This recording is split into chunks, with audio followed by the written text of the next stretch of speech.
Hi everyone, Vinay from ExcelChamp. Today we are going to learn how you can use Microsoft Excel. We are going to start with the absolute basics, just the fundamentals. I know the moment you open Microsoft Excel, you may feel intimidated, overwhelmed because there are so many buttons to click, so many menus. You may be thinking Excel is a very complex software. Don't worry, we are going to make sense of it all. Once we cover the basics, then we will move on to advanced topics like formulas and functions, how to add charts, how to create a pivot table, and how to quickly analyze data with it. By the end of this course, you will become proficient in using Microsoft Excel. In fact, people will begin to come to you to ask how they can use Excel because you will be so good at it. To work through this course, we will be preparing the data for our ever-best stationery company, where our bosses, our managers want some quick and straight answers. They want some analysis done and they want some quick actions performed. You know, managers can be quite demanding. They may want to know which product is selling the most, which is the most profitable product, what does not sell, what is the total GST, what is the total compensation, what is the average sales, how much was the bonus paid, etc. etc. So let's learn how to really use Excel and answer these questions along the way. Before we get started, what is Excel? Well, Excel is a spreadsheet software that helps you to analyze data, understand your data, understand the story behind your data. For example, at our ever-best stationery company, we store all our customer orders, HR, payroll, all this data in a Microsoft Excel file. And by using formulas, I can see which product sells the most. I can see the total sales achieved. By creating a chart, I can see that in quarter 3 we sold pencils the most, but in quarter 4 pencils dropped and we sold more pens. We can also see that pens are overall selling the least in the year 2025. With the pivot table, we will be able to analyze the compensation and the salary of the different roles, different positions, and within the different departments of our organization. And we'll also learn formulas and functions like VLOOKUP and XLOOKUP. We are going to look at all these topics and then learn them step by step. First, let's see how you can get Microsoft Excel. There are a few ways to get Microsoft Excel. Best is if you can purchase the software and install it on your computer. But you can also access it on the web. You can directly install it on your phone also. So let me show you all the different methods. When you go to office.com, you will see that Office is now called Microsoft 365. You can get Microsoft 365 simply by clicking here and check out all the plans they have. They have a family plan which you can use for 1 to 6 people, but you have to pay an annual fee for it. You can also get a personal copy where only one person can install it. So you could do this. You can pay yearly or you can pay monthly. If you don't want to pay a monthly or annual fee, you can also purchase it by paying a one-time fee.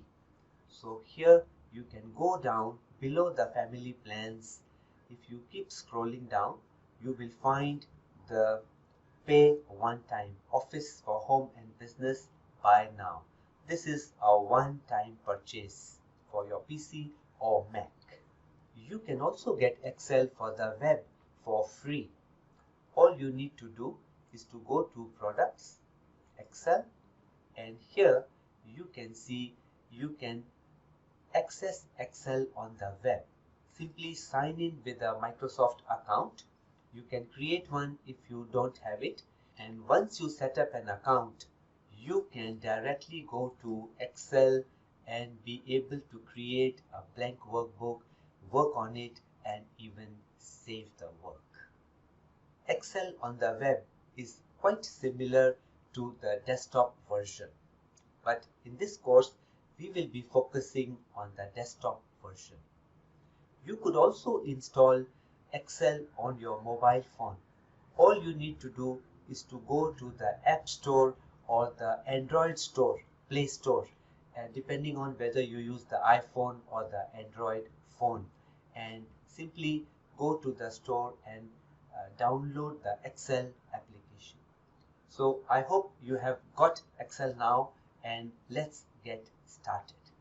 Because we have a management meeting coming up and we need to prepare the data for our management. Let's get started. So once we start Excel, you will see the start screen which will load first. It will greet you and show you the current recent files if you have been using Excel. On the top you can create a new blank workbook. You could also watch other tutorials. Microsoft has loaded a few templates for you which you can examine here. So there are templates to create calendars, organization charts, monthly budgets, and a whole lot of different templates for invoices, balance sheets, inventory, to-do lists are available. If you want to quickly start something similar, you could choose a template. In our case, we only want to use a blank workbook. So we simply click here and a blank workbook is created. In a blank workbook, you will see a huge number of menu items. These are the different options and buttons that are available for creating formulas, formatting the sheets, or for doing page layout, inserting formulas, rows, columns, etc. Don't worry, we will be going through these step by step. This whole top area is called the ribbon. In the ribbon, there are several menu tabs. So right now I am on the Insert tab, and if I want to insert a table or a picture, I can go to Insert. Let's stay on the Home tab and let us examine what are the key things available here. So these are called groups. All the things related to font are available under the font group. All the things related to alignment are in the alignment group. There are several groups in each of the menu items. You will see the letters A, B, C, D, E, F, G. These are the columns that are available, and the 1, 2, 3, 4 are the row numbers. If you find that the font is small or the size is small, you can come down to the bottom right and you see this slider. You can move the slider and you will see everything will begin to zoom only for you. So now we have zoomed up. There is a shortcut for this also. If you press the Control key on your keyboard, and if you have an external mouse, if you use the mouse wheel to go up or go down, you can see it will zoom up or zoom out. So this is a quick way to make things look convenient for you on your eyes. So how do we navigate? Well, we can click on any of the cells and just simply move there. To know where we are, you can see the column is C and the row number is 6. In fact, this cell is called C6. and the name is available in the name box here. So we can use the name box to go to any cell. If I want to go to F8, enter, and now we have moved to column F and row number 8 in the cell F8. So you can directly click, or you can use the name box to go to a particular cell. Each cell has a unique name and number, and there are no duplicates. One Excel file can have multiple sheets. Just think one Excel file as a notebook, a paper notebook. One notebook can have multiple pages, multiple sheets. Similarly, you can take this as a book, and this book will contain multiple sheets. So there is one sheet now, but I can click plus and add another sheet. So just like in school days, where we will have a separate notebook for English or mathematics or science, one book can have different sheets, and we can even rename the sheet. Simply double click and give it a name. For example, let us call this my sales sheet. And for my second sheet, I want to double click and rename it as my expenses sheet. So now I have two separate sheets, one for sales and one for expenses. And the cells are different in each sheet. Even though we have a C3, but this C3 is from the expenses sheet, and this C3 is from the sales sheet. So they are considered different in Excel. On the top of the Excel window, you will see this quick access toolbar. Mine is quite large. You may have only one or two buttons. But the good thing is, this is the place where you can keep all your favorite buttons. So for example, I often insert blank rows and columns. So normally I need to come here and say insert sheet row or insert a sheet column. But what I can do is I can make any of these as my favorite buttons simply by right clicking and saying add to quick access toolbar. Now this button is added here, and whenever I need to insert a sheet, I simply click here. This is a faster way, and you can see I got sheet 3 added. Click again and I got sheet 4 added. So by doing this, we can make any button which may be in a different location to directly appear on the top and become easier. So for example, here I have the sort in the descending order, and if I want this to come to the top, I can simply right click, add to quick access toolbar, and the button is added. If you don't want a button, for example, I notice that I already have the ascending and I don't need the descending sort, I can simply right click and remove from quick access toolbar. Now let's open the Excel Beginners Start Excel file that I have provided to you. You can download it from the downloads area. You can also download it from just below this video.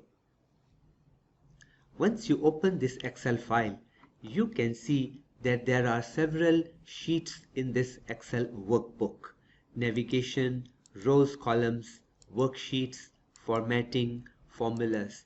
In fact, there are so many sheets here that you cannot see all the names. But this is where the arrow comes in handy. Once you click on the arrow, it would move to the right, showing you other sheet names. So now the other sheet names like sort, filter, pivot tables are now visible. We can again click on the dots to see the previous, or you can click on the arrow to quickly move to the left. Another way to quickly move between worksheets is to use the Control key and press the page down. Control page down moves you to the next worksheet, as you can see here, and control page up will bring you to the earlier sheet. Now I am on the navigation sheet. But if you only press page up or page down, you will only move up and down within the same worksheet. So this is a quick navigation between the different worksheets of a same workbook. Now let's see how to navigate in a large worksheet. So let's go to the print worksheet, and as you can see, there is a lot of data here. So how can we see all the data? Well, you can't. So to move down a cell, you can press the down arrow. To move one cell to the left, we can press the left arrow. Left, right, up, down. So like this, you can easily move one cell at a time. Let me zoom in by clicking on the plus icon here. This makes it easy to view all the numbers. I want to go to the top, but the top row I can see here is only row number 6. How can I quickly go to the top? Well, you could press page up and it brings you one page above. Similarly, pressing page down takes you one row down. Page down, and we normally move about 20 rows down by using the page up or page down. If you want to go faster, for example, now I am at 116 and I want to go to the top. So we have a shortcut. Control and the up arrow key will quickly take you to the top. Control and down arrow will take you to the last row of data. Control and left arrow takes you to the first column. Control right arrow takes you to the last column. So this way, using the control key and then using the up, down, left, right, we can move faster. If you really want to go to the very top, the first row and first column, there is another simple shortcut. Control Home. So if you just press Control Home, you will reach the first row and first column, and here you can see we are in cell A1, the first row and the first column. So Control Home is always the fastest way to go to the top. Similarly, Control End will take you to the end of the data, provided you are in the continuous portion of the data. So let's say if I come in here and I press Control End, it takes you to the last row and last column of data. So Control Home takes you to home, and Control End will take you to the last row and last column of data. So if you want to move quickly, you can simply press Control Home to reach the top and Control End to reach the last row and last column of the data.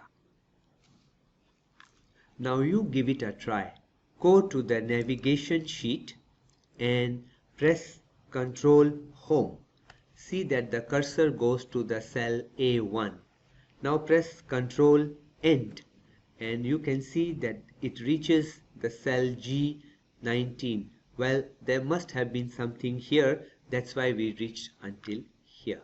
So this is a quick way to see all the data. Here we don't have so much data. Now let's see how to do data entry. So we are going to create a new sheet here. Right click, insert, and this inserts a blank worksheet right here. This sheet I will call it data entry. Enter. If you notice, I did not leave any space in the sheet name. This is a good practice and it can help you because it will reduce the number of errors that can creep in because of a space or a special character in the sheet names. So try to avoid special characters or spaces and just use this kind of uppercase lowercase names. So the first thing I am going to do is to zoom by pressing the control and the mouse wheel goes up, and I want to do some data entry here for our products and key in their quarterly sales. So here I can create a column product name, and then we can say quarter 1, Q1, Q2, Q3 and Q4. So if you notice, the word product name is not fully visible. Why is that? That's because all of these columns are equal sized. But what we can do is to drag. By clicking on the border, when you see this four-headed arrow, you can drag and make a column longer or shorter. We don't want so long, so we can adjust it. But there is a better way. Rather than adjusting by hand, you can also double click between A and B and it will auto adjust so that the full name is visible and no extra space is wasted. One thing you would have noticed is that when we type text like product name, pen, pencil, Q1, all of these are left aligned. Generally, text is left aligned, whereas when you type a number, it is automatically right aligned.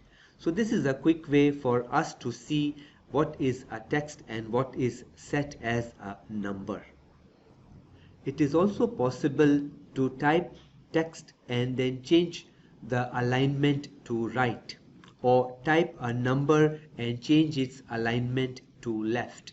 We can do this by changing the alignment left, center, right, or and then we can indent it. But keep in mind, sometimes if you type a number with an apostrophe in the beginning, this becomes a text.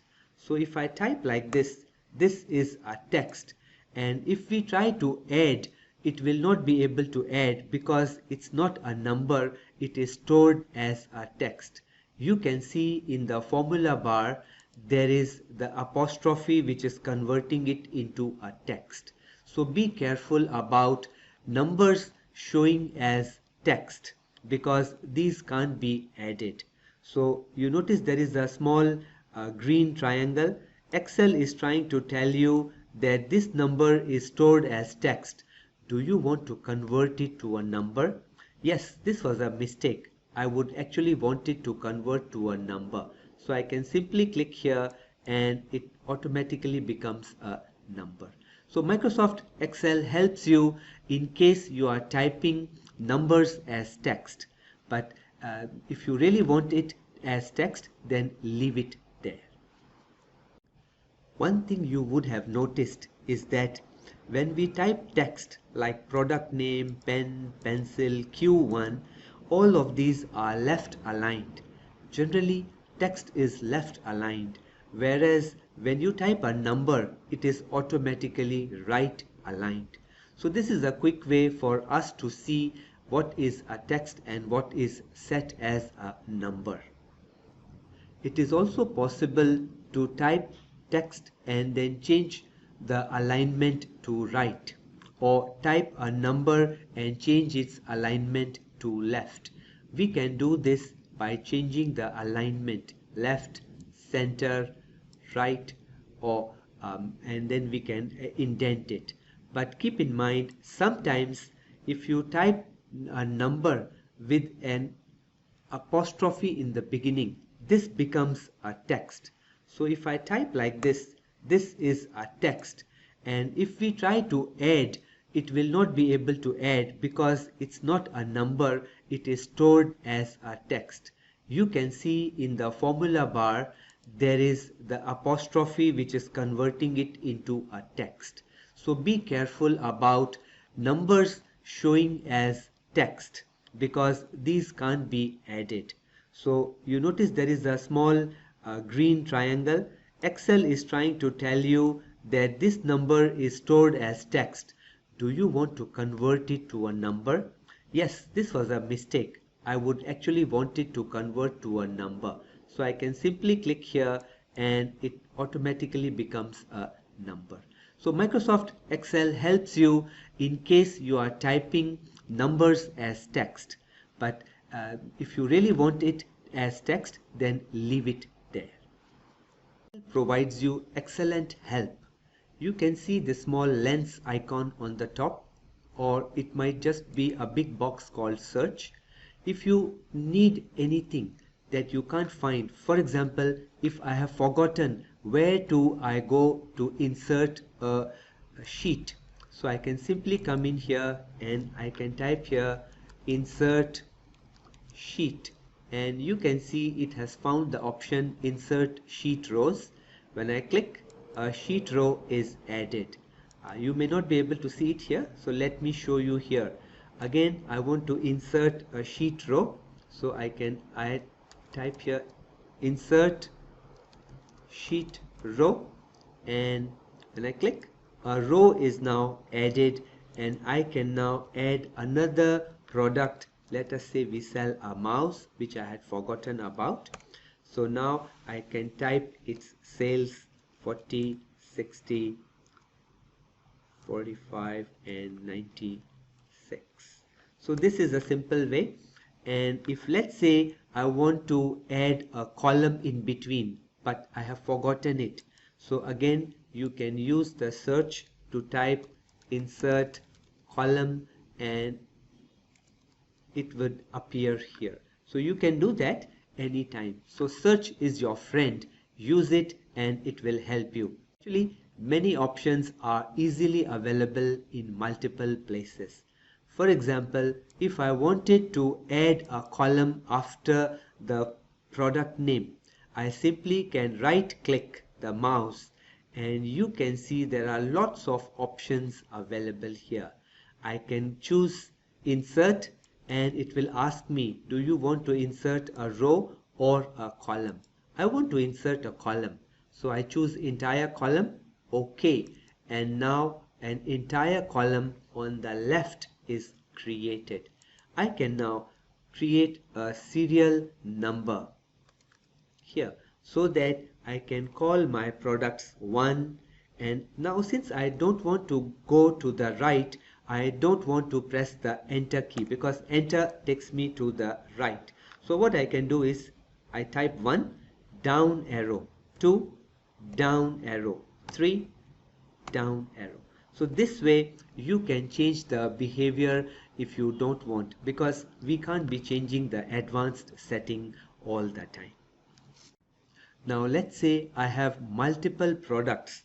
I don't want to be writing all the numbers 4, 5, 6 here by hand.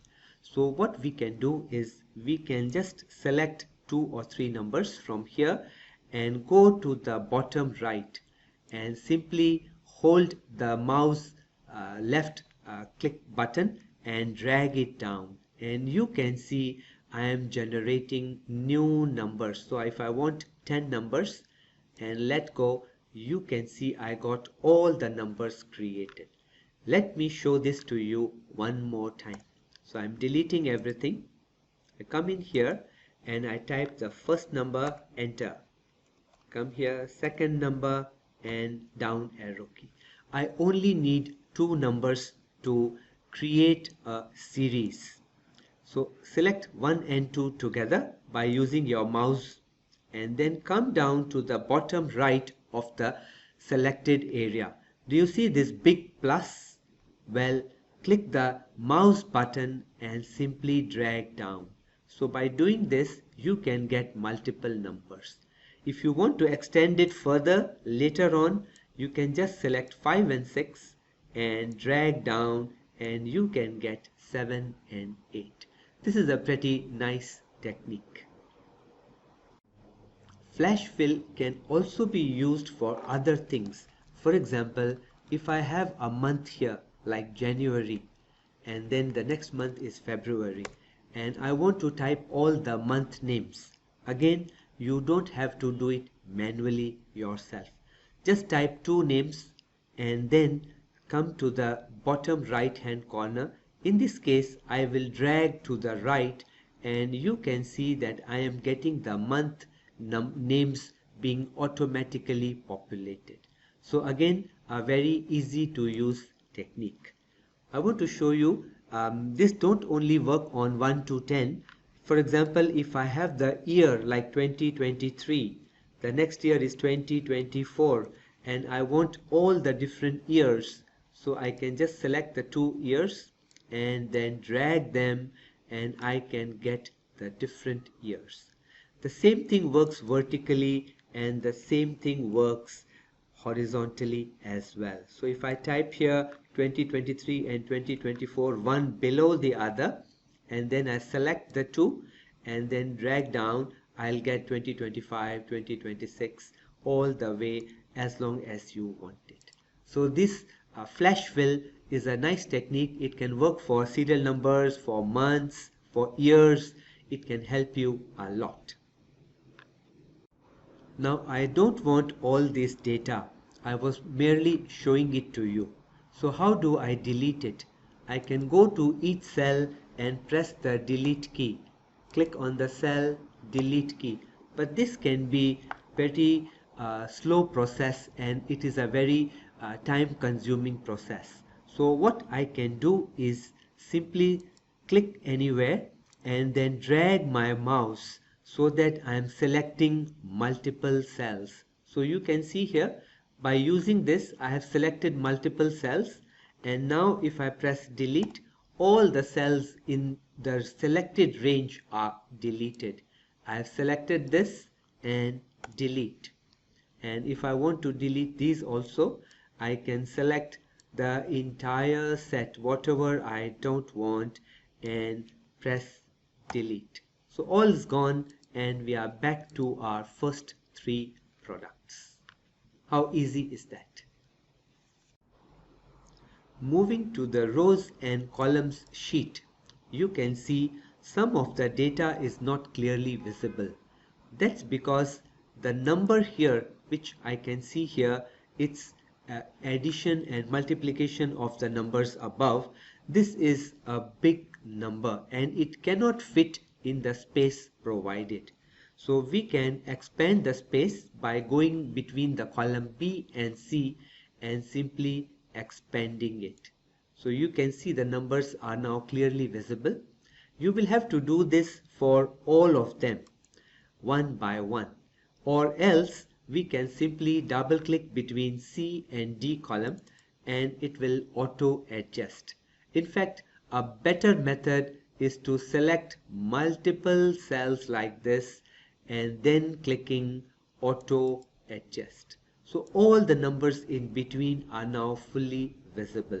Of course, we can still give more spacing by choosing to increase the width manually, or we could select only columns B, C, D and then increase the width to a particular size. So only the 3 columns will change in the width.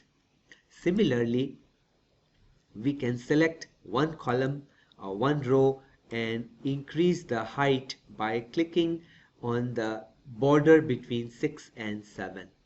So if you don't want it so big, we can keep like this, but sometimes you may want the value to be fully visible. Now if you notice here, the word profit forecast, it is spilling into the B column. That's because there's nothing in B. But if you type the year and say yearly,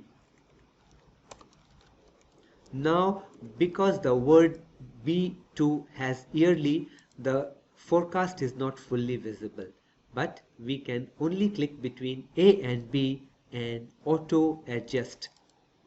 Now both are visible. Let's see how to write the date and time. So moving back to the data entry sheet, I want to write the date here. So I can simply write any date. So if I want to write the 5th of November 2025, I can easily write here 5 NOV 2025 and press enter. So you notice now this is a date and it is right aligned. How come a date is right aligned? Well, that's because dates in Excel are actually stored as numbers. So you can see here in the format of the number tab, if I can click on the arrow here, the number formatting pops up, and if I change it to a general category and click OK, this becomes a number. So dates are stored as numbers in Excel. If I want to convert it back to a date, I can actually click on the word general here and choose this to be a date. A short date will appear like this. Now, short dates can be confusing for some people because some of you may be thinking, is this 5th of November or is it 11th of May? This depends whether you are in the Asia or Europe or you are in United States, Canada, where we follow the MMDDYY format. So this can cause confusion. To avoid it, what is better is to choose the long date format, which will of course not fit in this much space. So how do we make this fit? Simply clicking on the border between H and I, we can auto fit this. Now if you don't want the full month name, that's why we can choose a custom formatting. We can choose more number formats, and from here we can choose a small format like the month is only in 3 letters. By choosing this, it will take lesser space here. So this is how you do date formatting. Dates are stored as numbers, but you can always change the format here. Now let's see how to get today's date listed. So for example, if I don't want this date, but I want today's date, so I can simply type here today's date, and of course I can type the date, but there is a shortcut available. The shortcut key is Control semicolon. This will print the date today, and this will come in the format of your computer, whatever format you are following. If you want the today's time, you can display today's time in a similar keystroke. This one you need to press Control Shift semicolon. So you will get the current date and the current time simply by pressing the shortcut keys Control plus the semicolon character. Don't type the plus, you just have to use Control and the semicolon. For the time, you need to type the click on the Control key plus the Shift key plus the semicolon key. This will give you the date and the time at this time, like a timestamp. To edit any data and make changes, it's very easy to do this in Excel. Let's go to the navigation sheet, and here if let's say I need to edit the name Smith, I need to put the first name. So it is very easy. I can simply come to the formula bar and start typing here. So enter, and the change is done. This is one method. A second method is to click here on the cell and directly click the F2 key.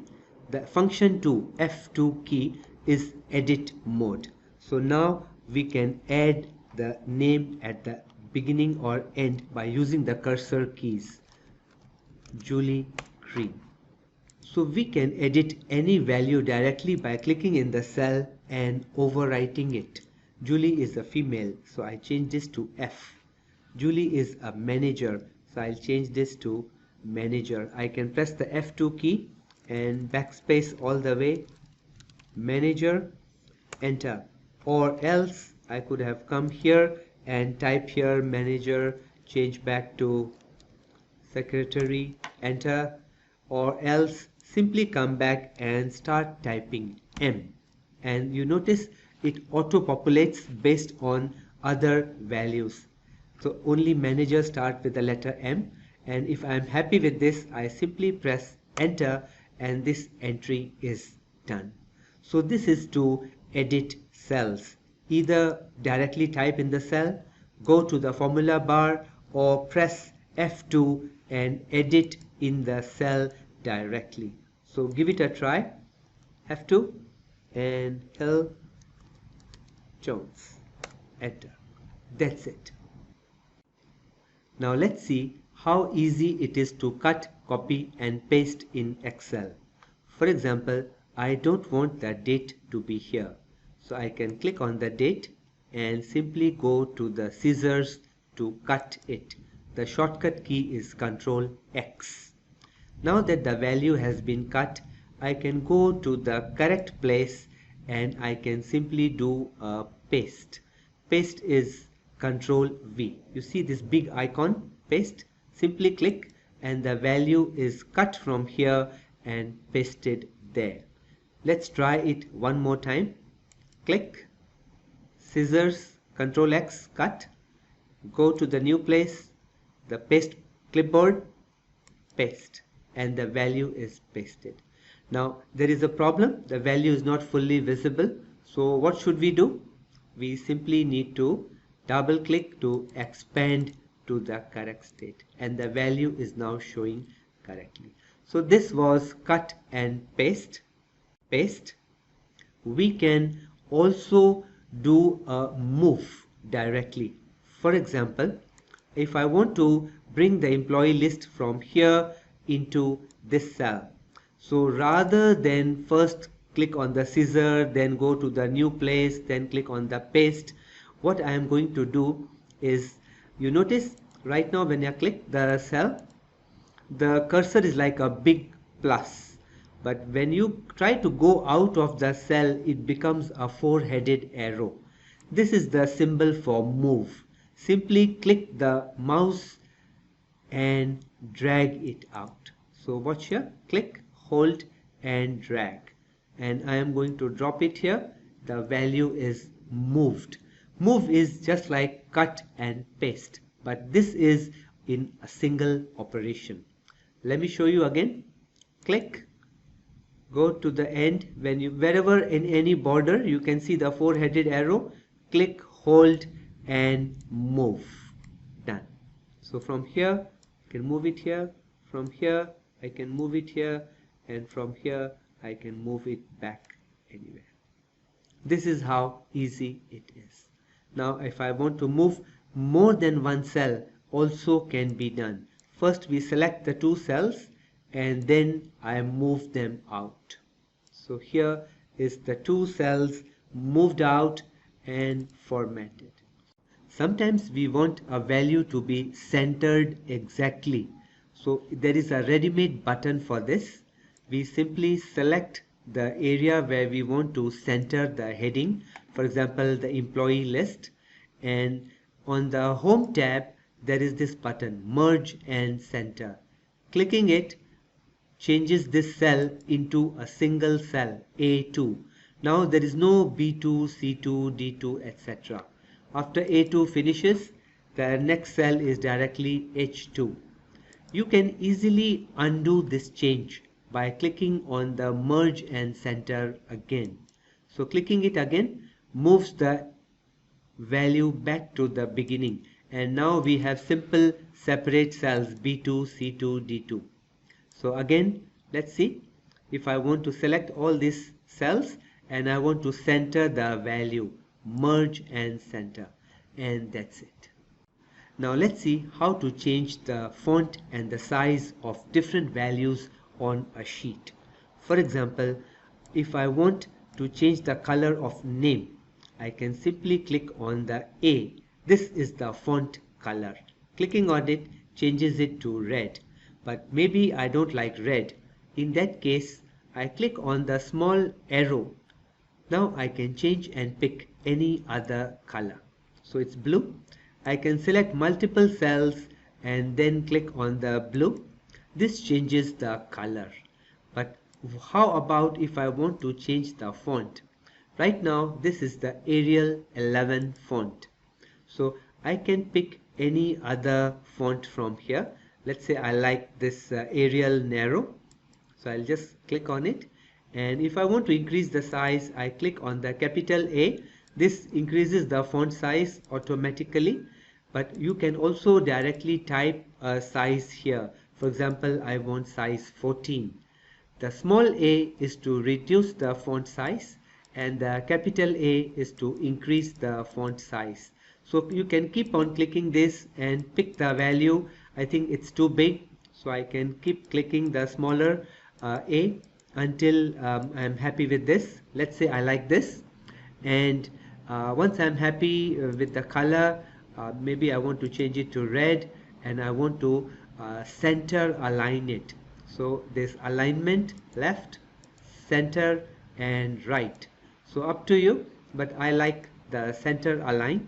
So this is what I will do. So I have changed the color, I changed the font, I changed the size, all extremely easy to do. How do we save our workbook? So it's extremely easy. We can simply go to File and choose to save or save a copy. Now, if you choose to save as a copy, then you can pick a file location from your hard drive. You can pick Browse and go to your folder list and find a folder. You can go to different folders and then save the file there. This is one method, and by saving the file will be available on the computer. But keep in mind, whenever you save a file on your computer and your computer is switched off, nobody can access it. You cannot see it because the computer is completely shut down. But if you save the file in the cloud, that means the space provided to you by Google or Microsoft, like if you have a Gmail account or if you have a Hotmail account or an Outlook account, Microsoft and Google or Apple, they all provide you with space on the cloud on their servers called the Apple Cloud or the Google Cloud, Amazon Cloud or Microsoft Cloud Services. So this file I have already saved in the cloud services. So for this, the benefit is whenever the file changes, it automatically gets saved. You can see my auto save is on. I can switch it off and now I can save the file whenever I want it. So saving a file in the cloud has its advantages. One, you can easily access it from another computer as long as you log in into your account. You can also provide access to somebody else, your colleague, your boss, so that they can also review the file even if my computer is switched off. Because the file is on the cloud, everybody that we give access to, they can access the file. And thirdly, the files in the cloud are backed up, so they are quite safe. Even if our computer crashes, we can always find the file in the shared drive. So it's always a good idea if you have a cloud account that you can sign up and save the file in the Google Cloud or the Microsoft Cloud or whichever cloud service you prefer. How to insert rows and columns easily. So moving to the rows and columns worksheet. So let's say on the rows and columns worksheet, I want to add some extra space below the year 2024, 25 and 26. So I can simply select these 4 cells and then I can go to insert cells. When I choose insert cells, it will ask you where would you like to insert the cells, on the right or below this, or you want to insert an entire row. If I choose the entire row, a row is inserted exactly at this position. We can choose different options here. For example, if let's say I choose the selling price and the 3 values here. Now if I say insert cells and then I just say shift cells down. So what will happen is these cells will be shifted down and a blank row is inserted above them. So you have both the methods. You can insert above or insert below depending on where you are standing, where is the cursor. Now let's say I don't want these cells, so I want to delete them. Again, we can go to delete cells and choose the delete cells. Excel will again ask you, do you want to shift the cells above? And yes, that's what I want to do.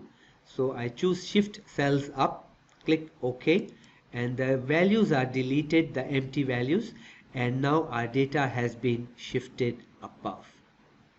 In this case, now I want to delete this entire row. So I don't have to select all the 4 cells. I can simply click on row number 7 and right click here and choose delete. This also deletes the row and it does not ask you for a second dialog box. So it's up to us.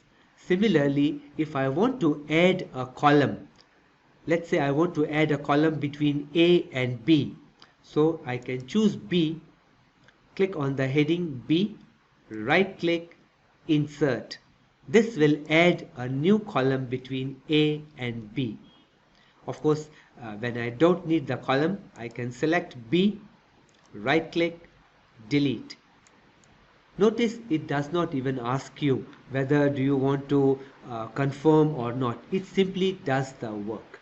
Right click menus are faster. You can change the color of the worksheet tabs at the bottom. This is a pretty interesting technique and I always like to do it. I did not color them here because I wanted to show them to you. So let's say I click rows and columns worksheet, right click, and I can choose here tab color and I can choose a color. So this color is not visible at the moment, but when we click outside, the color changes to the dark color that we have chosen. Similarly, I can right click, tab color, and if I pick a light color, then it will stay visible at the end. So you can always see if you take a dark color, the font will change to white, the words will change to white, and the color will be dark. Whereas if you choose a light color, the words will be in black color. Let's try with formatting and I will choose a dark color. Let's say I choose the purple, and in this case the words change to white. For formula, I am going to change to a light color. Let's say we take the light green, in which case the words are black in color. So this is an easy to use technique and do apply. This makes it easy to find your worksheets based on the color. We can easily rearrange our worksheets. For example, if I want the worksheets to go after formatting, so I can simply click on it and drag. Do you see the small black pointer? I want it after formatting, so I drop it, and now worksheets has moved after formatting. Now let's say I want to bring functions before formulas, so I simply click and I can drag and drop it. Now I don't want to do it permanently, so I'll bring it back. This is only one of the methods. Another method is to click on the worksheet, right click, and simply choose here move or copy. We can say move and then choose where do you want to move. I want to move this worksheet before formatting, so I choose formatting and click OK, and you notice the worksheet has now moved before formatting. We can also copy a worksheet in the same way. Before I make major changes to this worksheet, I can simply right click and go to move or copy, create a copy, and then I can choose where do I want it. So I want it near worksheets. So I choose worksheets and it will be created before the worksheets. Click OK, and now you notice worksheets 2. A copy of worksheets has been created before worksheets. If I don't want it, I can simply right click and choose to delete. There is a delete worksheet. Microsoft will ask you, do you really want to delete this sheet? Since it's a copy and I haven't made any changes, I am okay to delete it. Similarly, we can change the name of a worksheet. All we need to do is to click on the worksheet, right click and choose rename. So this worksheet is supposed to be called profit and loss. So I can just call it profit loss. Enter. And that's it. The new name is now saved. Another method is to double click and you can directly change it. For example, if I now want to change it to balance sheet, I can do that. And oh no, there is a typo. So I can double click and change it back to profit loss. And if I don't want all these changes, change back to worksheets. That's it. We can change the alignment of cells and indent them also in Excel. For example, if I want to select these three values on the rows and columns worksheet and I want them to be slightly indented. So what we can do is in the alignment, look for these two arrows, one going to the left and one going to the right. If we click the one going on the right, it will increase the indent and you notice now there are two blank spaces like the data has been pushed to the right. If you want to push further, you can click the indent one more time. And if you think this is too much, we can unindent or decrease the indent by simply clicking on it. Click one more and it's gone. So let's just keep to one single level. This looks much better. Similarly for these, we will indent by a single and increase by these also by a single level. So this is the year and then the values. If you want to bold, we can select multiple cells and click on the letter B, or you can press the Ctrl B. Similarly, this is to remove the bold. Now we click Ctrl I and this changes to italic. Clicking again removes the italic. This third icon U will underline and clicking again will remove the underline. So this is indent, unindent, bold, italic, underline.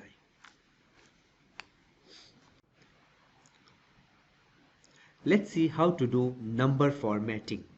So go to the formatting worksheet and as you can see here, the numbers are supposed to be in dollars, but the dollar amount is not visible. Even the 2 decimal points are not visible. So let us fix this. We select the values and if you want to add the decimals, we can increase the decimal. Click a second time and we added a decimal. If you don't want the decimal, we can decrease and decrease. These two icons are on the home tab. So easy to find them. Increase the decimal and decrease the decimal. But even then, the number looks difficult to read. How about we apply a dollar formatting? Simply by clicking the dollar icon, the accounting format will now be applied. As you can see, there is a dollar sign and there is 2 decimal places. The comma is automatically placed at every 1000th value. So this makes the number easy to read. We can select this and directly click on the dollar icon. So this is a simple way we can quickly make our data, our profit and loss or the balance sheet look amazing. So we can select the data and continue to select like this. I want to move this heading just below there. So remember the move, we can drag and drop and we can select the multiple cells and merge and center, and then we can bold it and maybe put a different color. So we want to put orange color and set a background color which is light color. So we can do that. We have a now light color on this. The date, I want to format it in a long format. First of all, I want to bring the date higher up. So I take the date, bring it above, and then I want to merge and center. And now I want to change the format to a long date. This looks much better. So let's change this to bold, and by making a few changes you can see that our report begins to look way much better. These are the assets, and then similarly we can take these and bold them, or don't want to bold them, you want to indent them. This is the total assets, so we can click 17 and directly bold it. Similarly, the liabilities we can indent, bold, and the total liabilities can be bolded as well. So by doing these few changes you can see that our report looks way much better, and by minor changes and you can begin to look professional reports. That's it. We are done with our simple formatting and the report is looking so much better. If we were to print it, file, print, you can see that it is looking pretty nice. Back. Let's see how to use Excel as a calculator to add, subtract, multiply, divide, or do complex calculations. So Excel, each cell is directly a calculator cell. For example, to calculate anything, we must start with the equal to sign, and we can just say 2 plus 3, press enter, and you can see the answer is 5.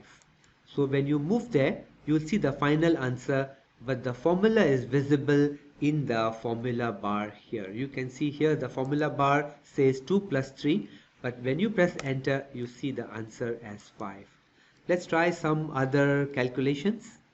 5 minus 1, and it's 4.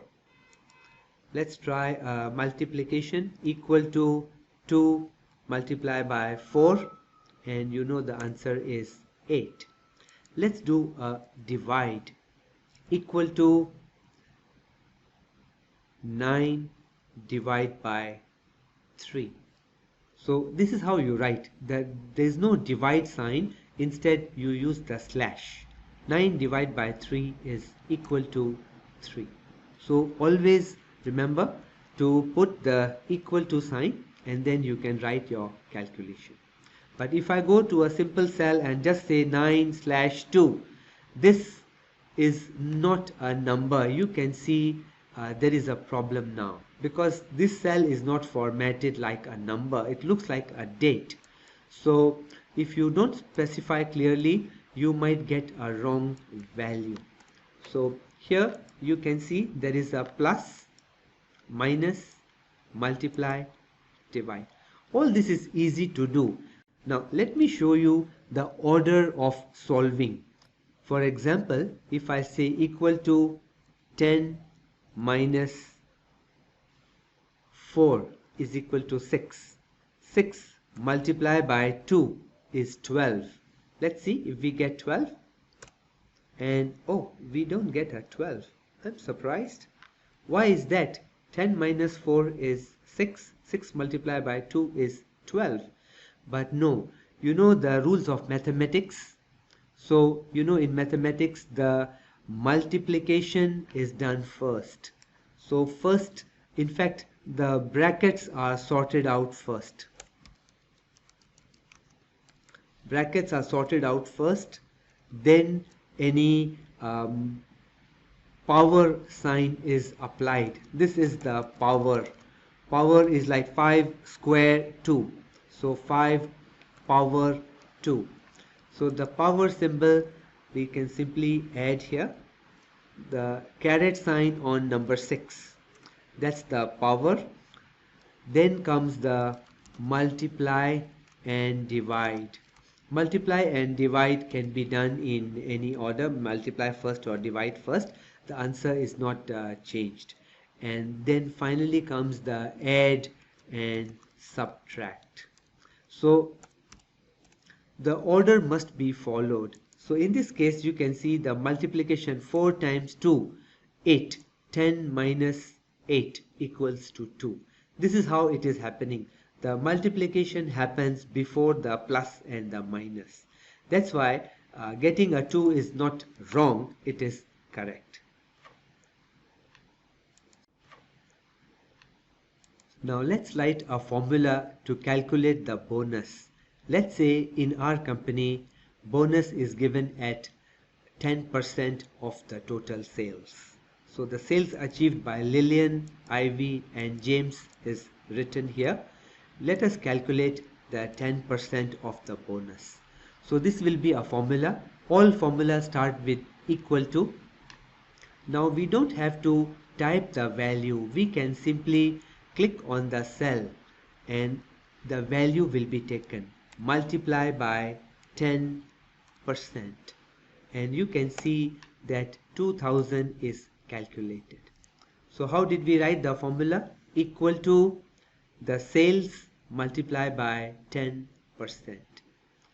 We can write the same formula here and here, which is, of course, you know the formula now. It's just that it will take time to write. And if you have 10,000 salesperson, it will take a very long time to write the formula for every single person. So there is a shortcut in Excel.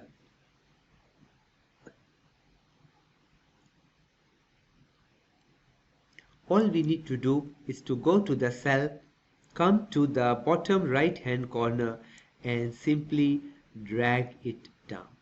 This will calculate the same formula, but it will be modified to pick the sales for Ivy, the sales for James.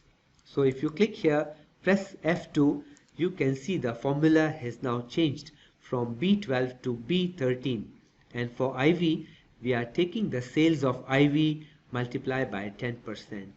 For James, we are taking the sales of James, which is 25,000 multiplied by 10%, and the answer is 2,500.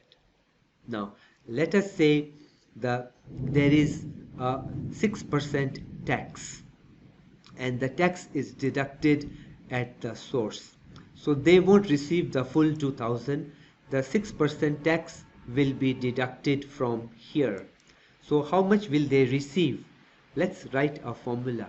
Equal to the total gross amount minus, and then we need to do the calculation. Take this amount times 6%.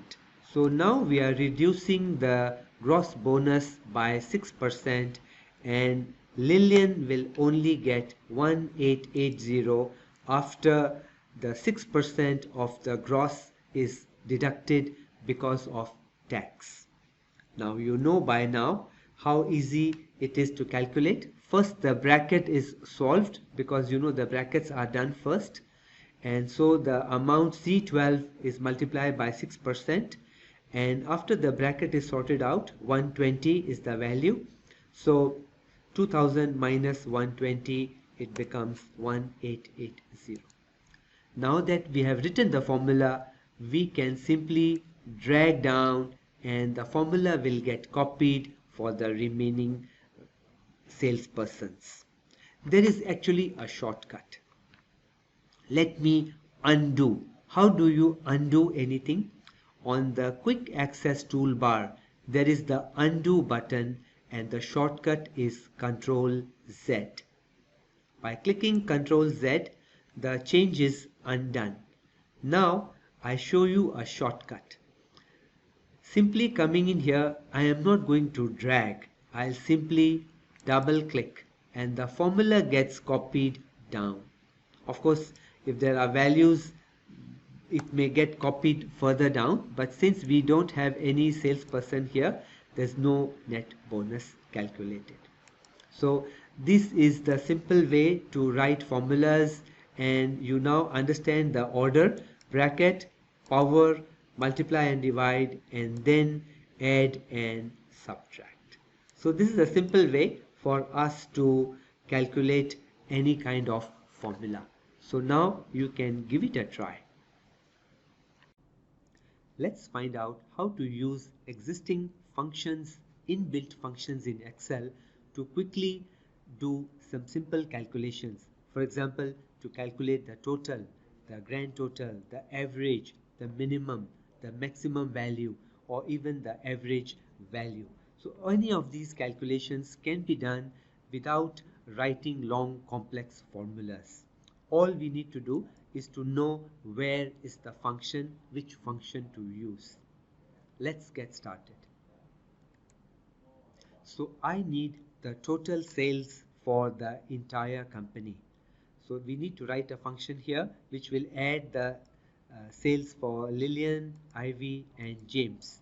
I could write a formula here saying equal to this B12 plus B13 plus B14 and enter. This gives me the correct value, but there is a faster way. So again, to edit the formula, press F2 and you can see we have written this formula and press enter. The same formula we can write here equal to C12 plus C13 plus C14, but we don't have to write it. We can simply drag this formula across and it will change accordingly. It is now taking C12, C13, C14, and this cell is taking D12, D13 and D14. So this is by writing a formula. But you know, if a fourth salesperson comes in, we will have to modify each one of them to add a plus B15 like that. So we don't like this method. I'm going to simply select it and press delete. All the formulas are gone and now we see the inbuilt function. Let's find out how to use existing functions, inbuilt functions in Excel to quickly do some simple calculations. For example, to calculate the total, the grand total, the average, the minimum, the maximum value, or even the average value. So any of these calculations can be done without writing long complex formulas. All we need to do is to know where is the function, which function to use. Let's get started. So I need the total sales for the entire company. So we need to write a function here which will add the sales for Lillian, Ivy, and James. I could write a formula here saying equal to this B12 plus B13 plus B14 and enter. This gives me the correct value, but there is a faster way. So again, to edit the formula, press F2 and you can see we have written this formula and press enter. The same formula we can write here equal to C12 plus C13 plus C14, but we don't have to write it. We can simply drag this formula across and it will change accordingly. It is now taking C12, C13, C14, and this cell is taking D12, D13 and D14. So this is by writing a formula. But you know, if a fourth salesperson comes in, we will have to modify each one of them to add a plus B15 like that. So we don't like this method. I'm going to simply select it and press delete. All the formulas are gone and now we see the inbuilt function. We need a total here. So we go to the home tab, we are already there, and we have this sigma icon which says auto sum. By clicking here, a function is created equal to sum, and inside it has automatically filled in the value B12 to B14. Everything is perfect. Sum the values from B12 to B14. Enter. That's it. The formula sum is calculated. So sum is the function. When you write B12 plus C12 plus D12, it's a formula. But when you use equal to and then use the sum function, this is how it is done. So click again, auto sum, and it calculates correctly. Enter. Click on the third cell, auto sum, enter. So this is way much better. Didn't have to type anything. We just simply have to click the auto sum function. This is the simplest, easiest, and the most commonly used function in Excel. Now let's say I want to calculate the average sales. So let's calculate it here. Again, we won't be writing any formula, but we need to select the range correctly. So you see the auto sum. Well, of course, we don't want the sum. We want the average. So don't click on the button. You see there's a drop down arrow. This is the hidden thing which is hiding other functions. Below the sum, we have the average. So we choose average, and now a formula equal to average is created. But don't be in a hurry and simply press enter. You notice it has taken all the values including our total. So this is not correct. It should only be taking these three values. So I've selected them myself and the formula is automatically updated. This is the correct formula, average of B12 to B14. Notice when you see the formula B12 dot dot B14, this dot dot is called the colon. B12 colon B14 means all the cells continuously from B12 to B14 are selected. We simply press enter and this is the average. Similarly, we want to find out the maximum sales and we can come to the auto sum, but don't click it. Click on the arrow, choose the maximum value from here, and of course this time Excel did not guess it correctly. Because we are writing maximum below the average, it thinks we want to find the average of the maximum value of the average, which is not what we want. We need the max of these three values. So we choose and press enter, and the highest is 25,000. Let's find the minimum. Come auto sum, arrow, min, which is the function is called min. This will calculate the minimum, not of these two values, but of 20, 24 and 25,000. Press enter. Done. Similarly, if we want to find out how many salespersons do we have, so we can simply come here and choose count numbers. Count the numbers from Lillian to James. Count. Enter. And now you can see we have written these 5 functions: the sum function, the average function, maximum function, minimum function, and the count functions. These functions are built in. You can see them here. Let me show you a shortcut which will make it easy for you to see all the formulas. We simply go to formula, and here we have a show formula button. Click, and you notice all the cells are now showing the formulas. So there is a formula here, there's a formula, there's a function here. These are the things, the formulas here and functions here. You can go to any cell and see what they are doing. Now if you want to come back and see the original values, you can simply click on the button again and it will hide the formula. So show formula and hide formula. Show, hide, show, hide. Now let's understand a concept that will help you a lot while writing formulas and functions. This concept is called relative and absolute referencing.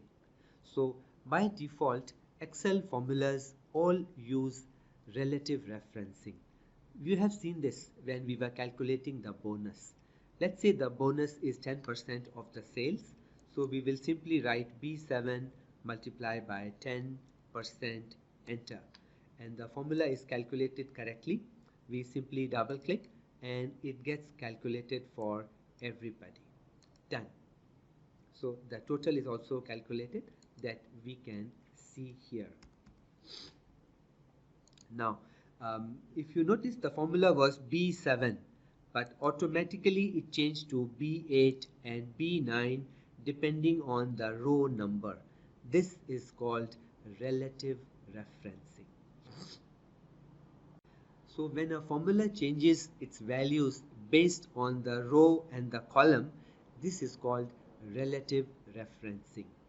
This is good, but if imagine the rate of bonus changes from 10 to 15%, we will have to change it here and then we will have to remember to copy down. If you don't do this, only Lillian will get 15% and others will continue to get 10%. Of course, they will be unhappy. So what we can do is we can create an absolute formula. Let's say the rate is now 15%.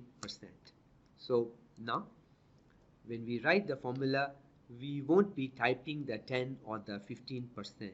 We will just say this sales multiplied by the bonus rate.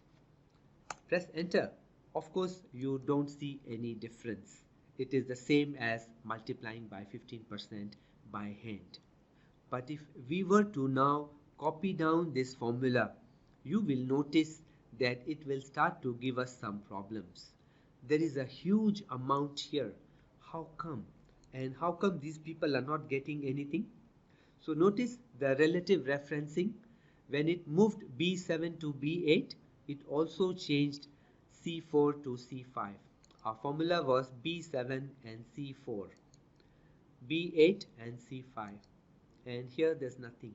So we are multiplying something with a text. Of course, it doesn't make any sense.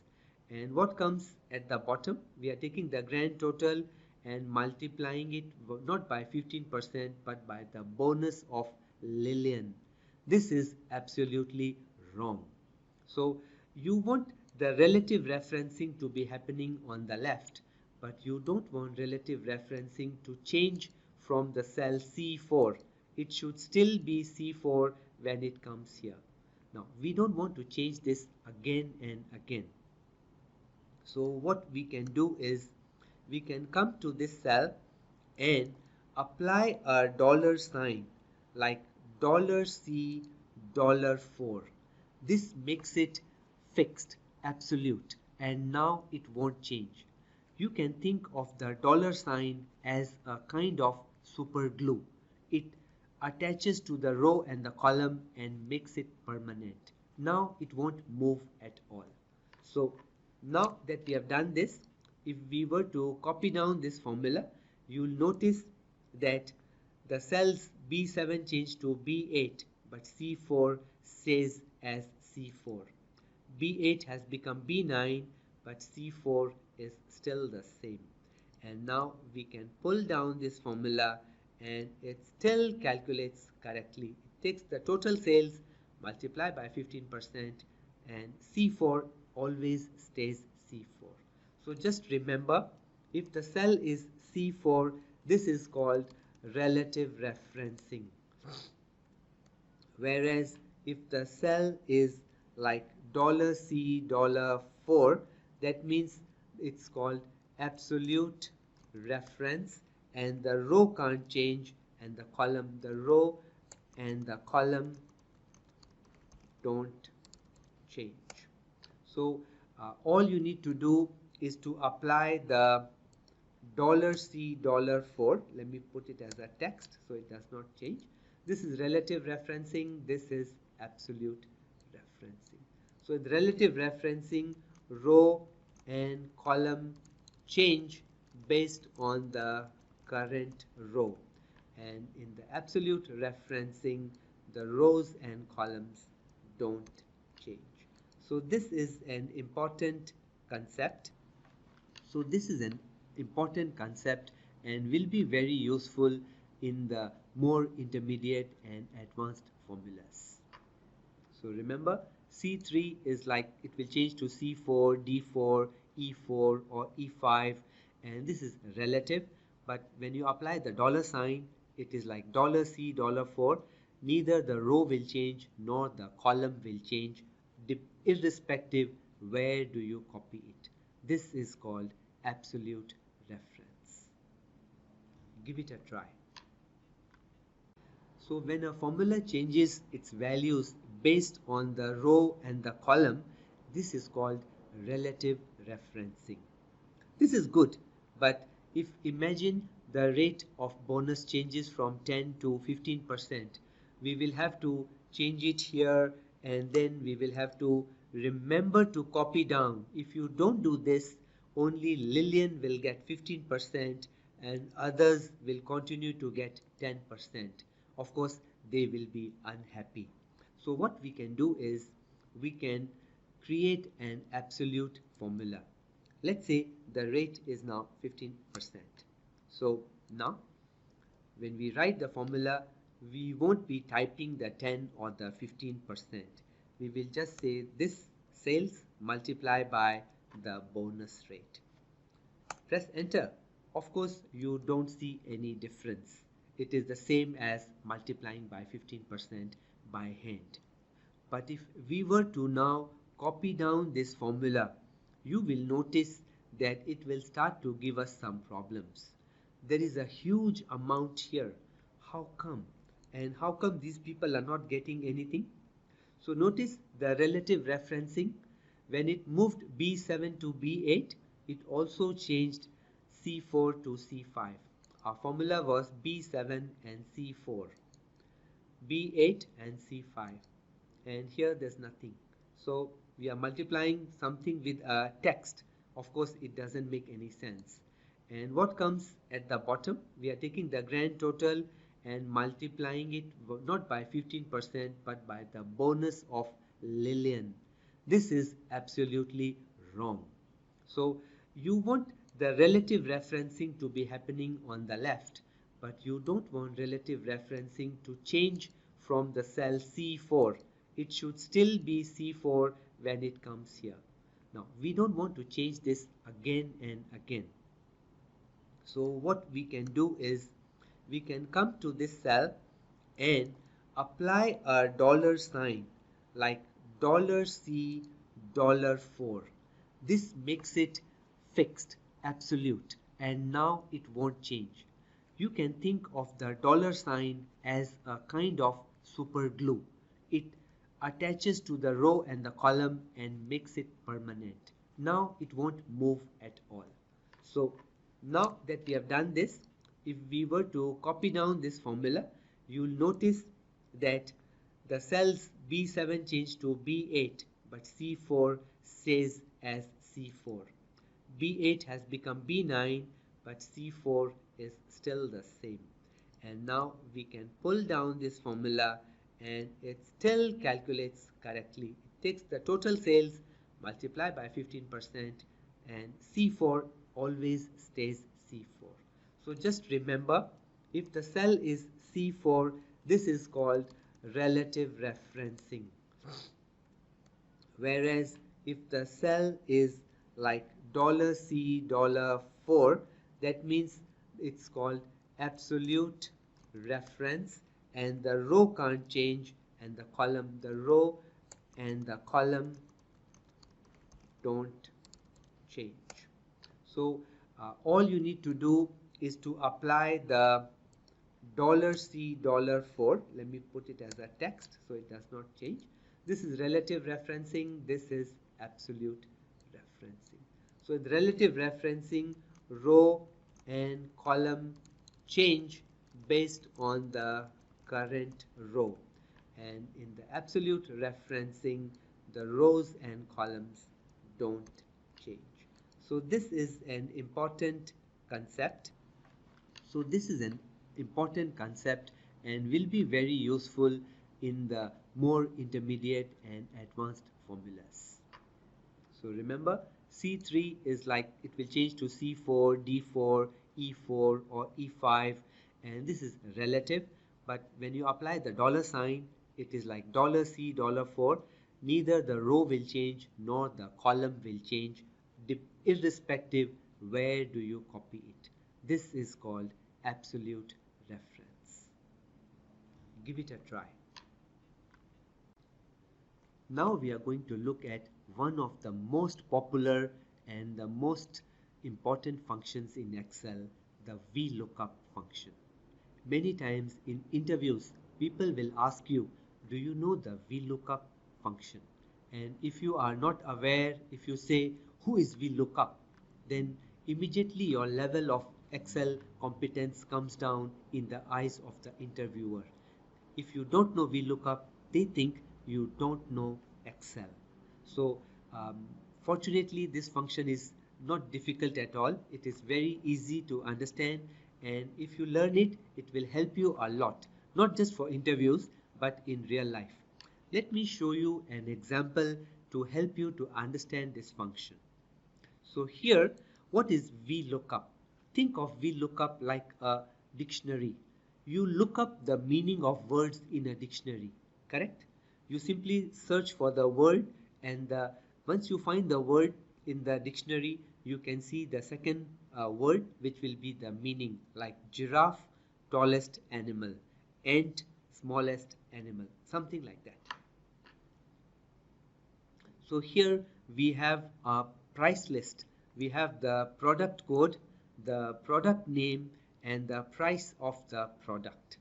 And all we need to do is to pick the correct item and the price when the code is provided to us.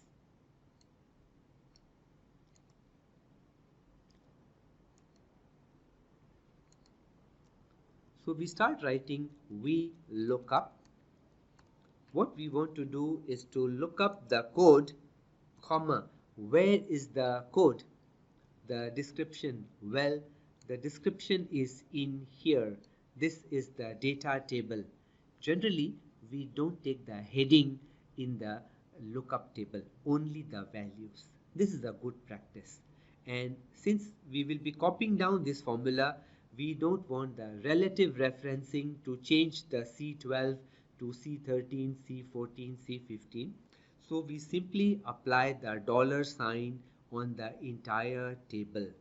We can press the F4 key and the entire table is now absolute referenced. Comma. Which column do you want? The first column, the second column, or the third column? Well, the item name is in the second column. And there is a fourth argument that is required. Do you want anything similar or do you want an exact match? So we need to choose the exact match, which is denoted by the letters false. So false is a Boolean flag.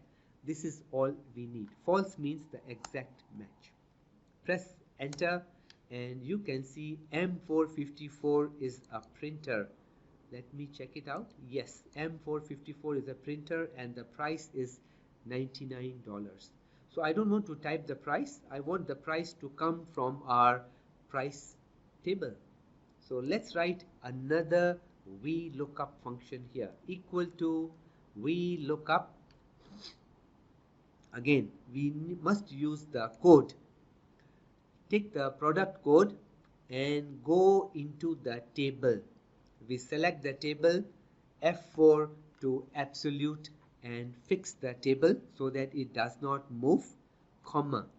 Now we need to tell the third thing is which column. Do you need the price? And price is not the first column, not the second column, it's the third column, column number 3. After we provide this, then we want exactly this part number only. Therefore, we need to supply the exact match and close the bracket. Press enter and that's right. The price is $99. Now that it is done, we can simply copy down or drag and you can see that we picked up all the part descriptions correctly. A566, yes, that's pencils. A456, yes, that's exercise book. Let's pick the price also by simply coming in here and dragging the formula down. So we have picked the price of every product correctly without writing any single like copying and pasting of the values. Let's format the values. So we apply the dollar formatting and the price looks way much better. Now we can easily calculate the total by writing another formula, quantity multiplied by price. Enter, and it's $99. Again, double click and copy down, click on the dollar sign to format it. That's it. If you wanted to get a grand total here, all we need to do is to simply click the auto sum and press enter. Wow, fantastic. Automatically our grand total is calculated. We can simply bold it. Now you have gotten the grand total. So once again, let's revisit the formula. Press F2 to edit the formula. What we want to do is to VLOOKUP, vertical lookup the code in the pricing table C12 to E17, and the dollar signs are to change the table from not moving by changing it to absolute. We need the second column for the item name, and we need the false to tell Excel only pick the exact match. Similarly, let's have a quick look at the VLOOKUP for the price. We look up the code in the pricing table, but this time we need the third column. That's what the 3 is for, and we want exact match. Why the exact match is required? So let me add a row here. Let's insert a row. I can right click and say insert a entire row, and watch here guys, I am going to add a product A111. Now this product does not exist, so notice when this formula is copied down here, we are looking up B27, which is A111. There is no A111 in this list.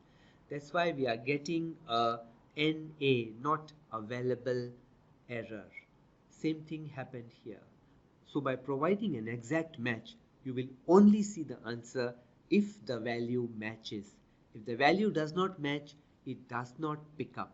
That's because we have specified exact match. If you find the exact match, then only display the product name and the price. If not, just say not available, which is better than picking a wrong price. So that's it.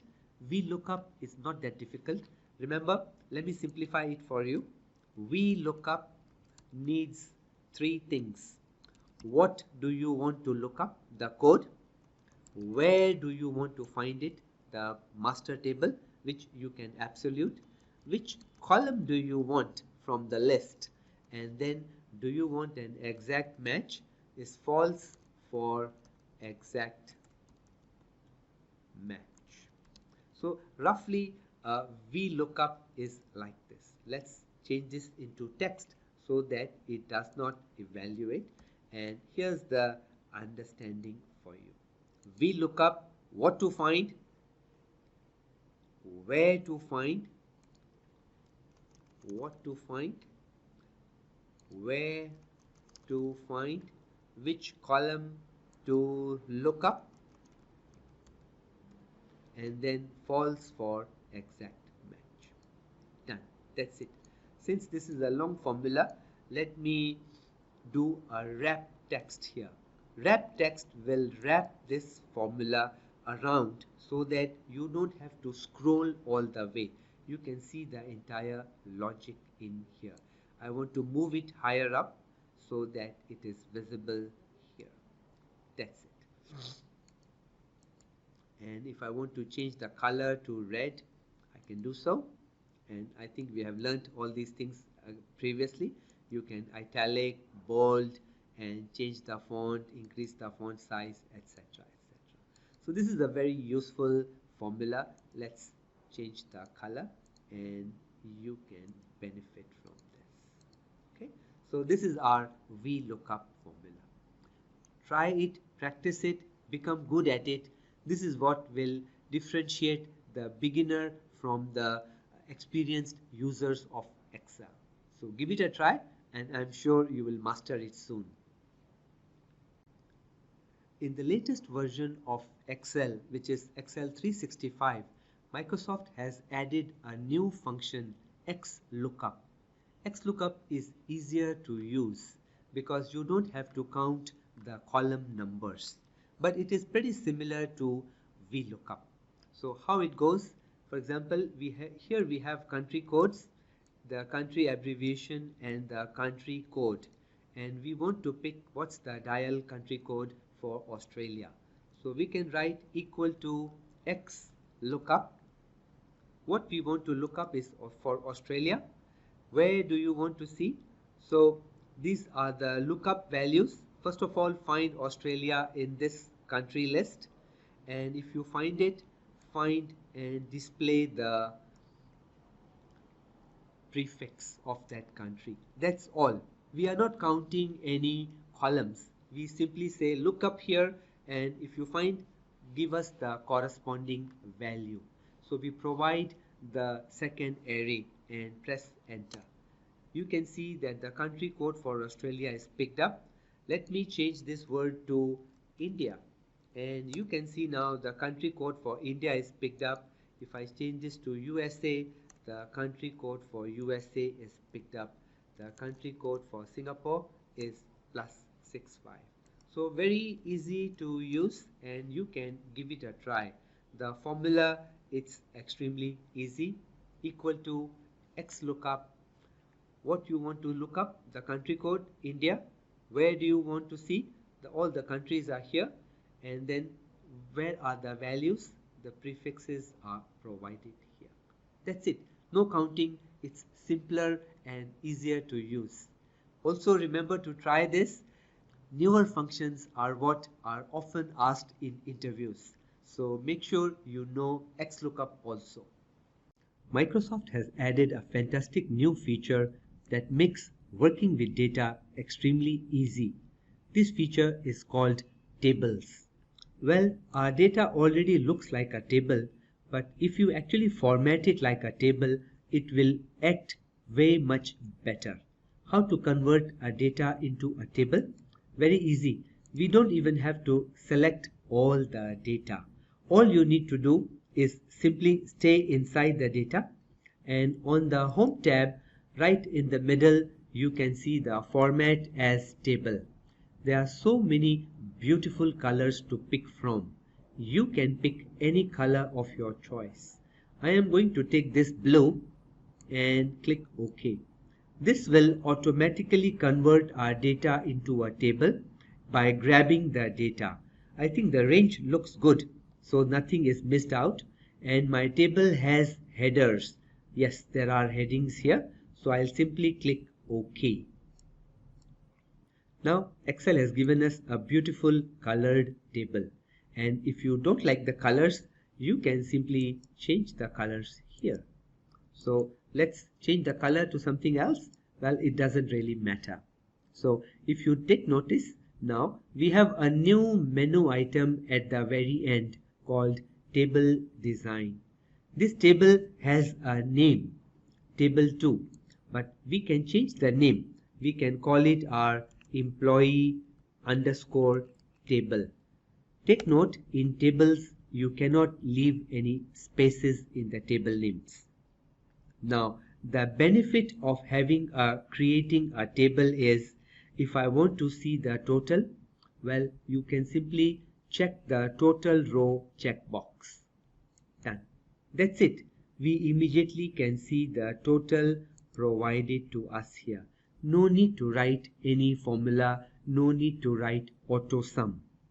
And if you need the total for the total column also. All you need to do is click in the total row. From the drop down arrow, choose sum. That's all.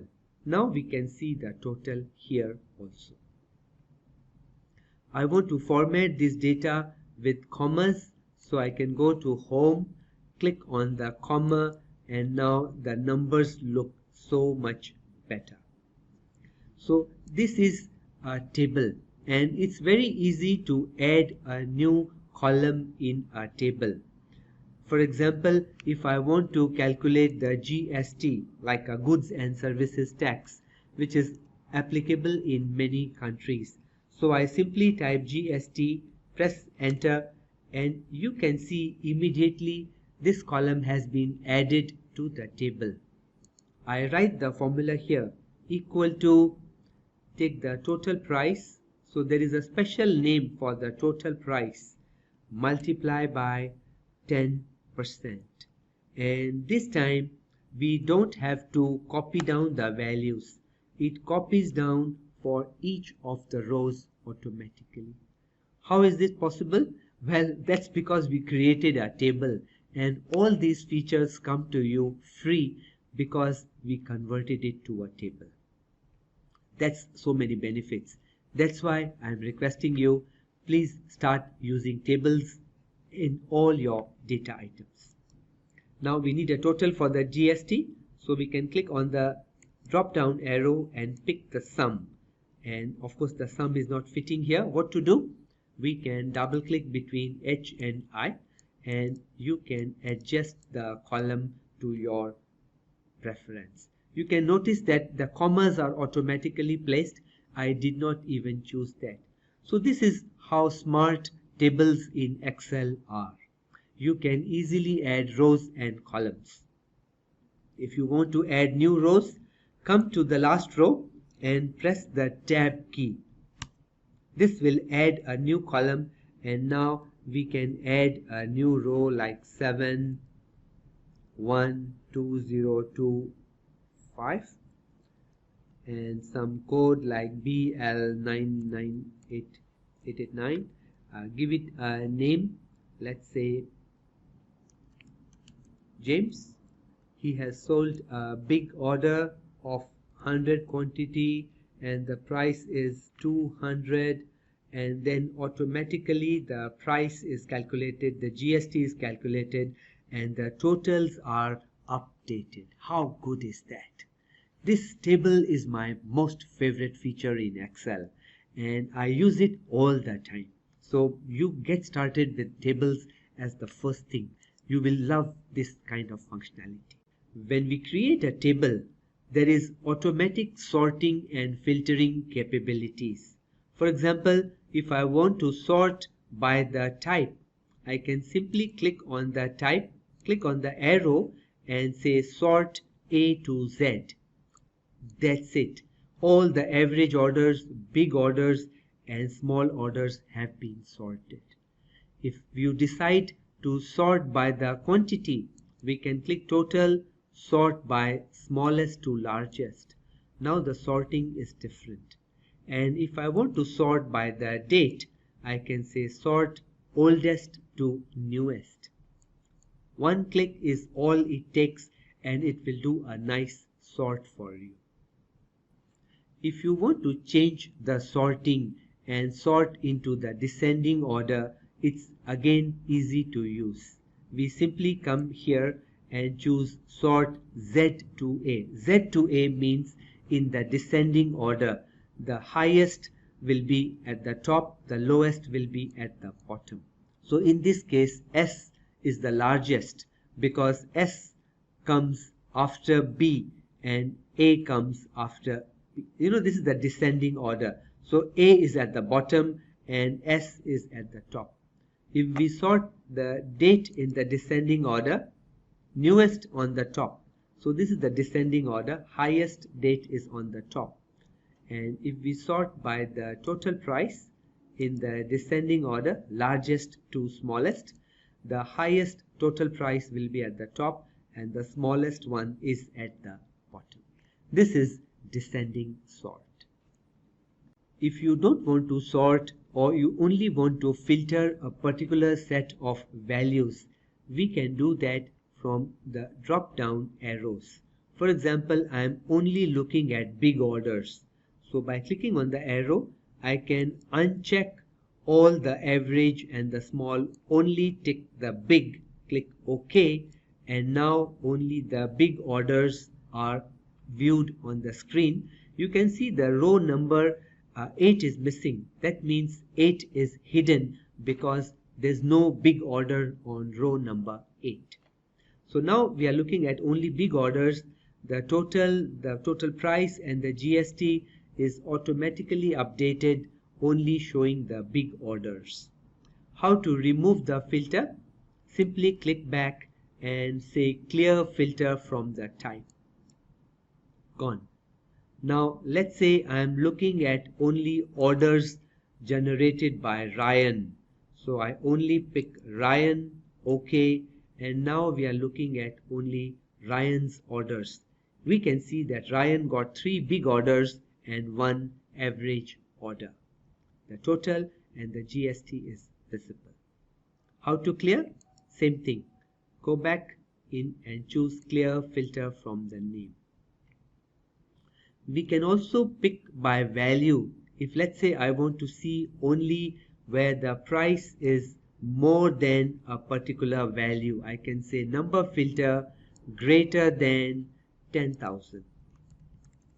So only those orders where the total is more than 10,000 are visible.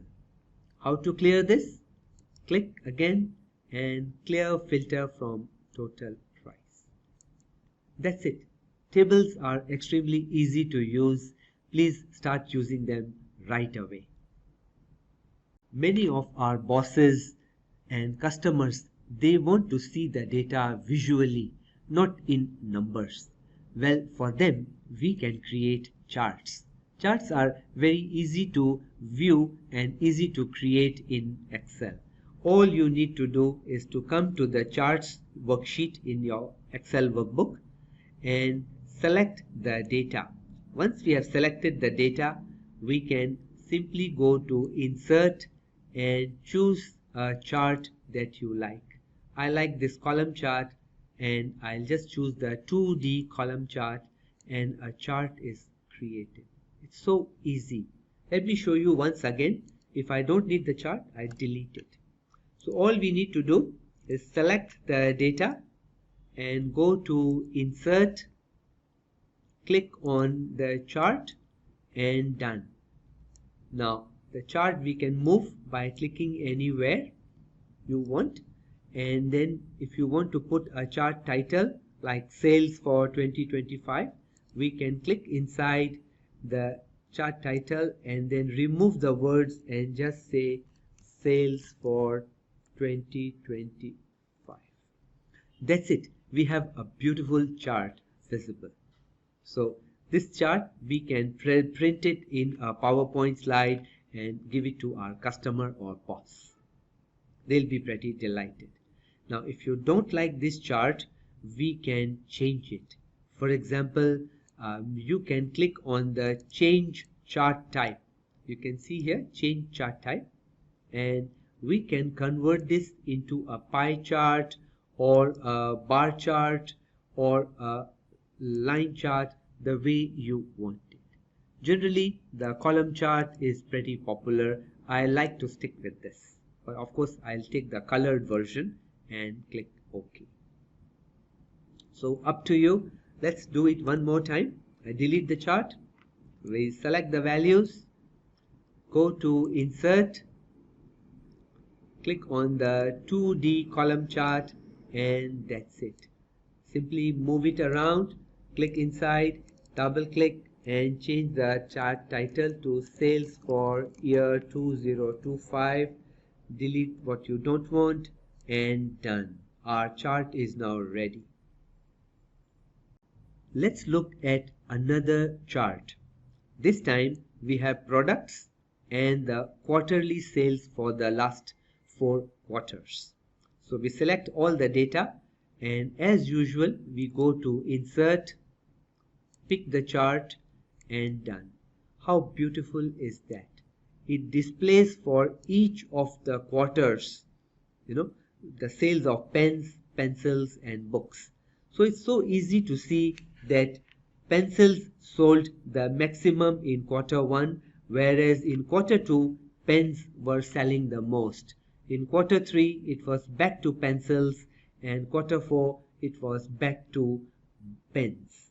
So this is a nice visual, and of course we can change the chart title to say sales trend for 2024. That's it. Another chart is ready. We can easily show it to our customers. So a chart is a very easy to create and is visually appealing. You can easily analyze data, see what is the highest, what is the lowest by looking at the chart. I hope you like this, and do apply, start making charts. In this lesson, we will see how easy it is to create a pivot table and how easy it is to analyze any kind of data without writing a single line of formula or code. All you need to do is to simply use the mouse, and all the numbers, all the insights will begin to come to you. Let's move to the pivot tables sheet, and here we will see how easy it is to analyze this employee data. So we don't have to select all the data. You can see the data here, and I will simply be inside the data. So don't click anywhere outside, just stay within the data. You can click anywhere, it does not matter. To create a pivot table is extremely easy. We will just say insert, and the very first button is a pivot table. A pivot table is used to summarize the data in a nice looking report. So we click pivot table. You can notice Excel has automatically grabbed our data. Generally, pivot tables go to a new worksheet, which is a good idea because we will be creating a different kind of report, and we don't want to mess with our original data. So always go for a new worksheet. We simply click OK, and you notice a new worksheet is now created. This worksheet is created just before our pivot table. It's called sheet 3. We can of course change the name later on, but for now let's see. A pivot table produces a table on the right hand side and this strange looking icon on the left. Well, you do all your work using the mouse in the right side, and the pivot table will begin to appear on the left. Let's zoom in a bit so that you can see the data better.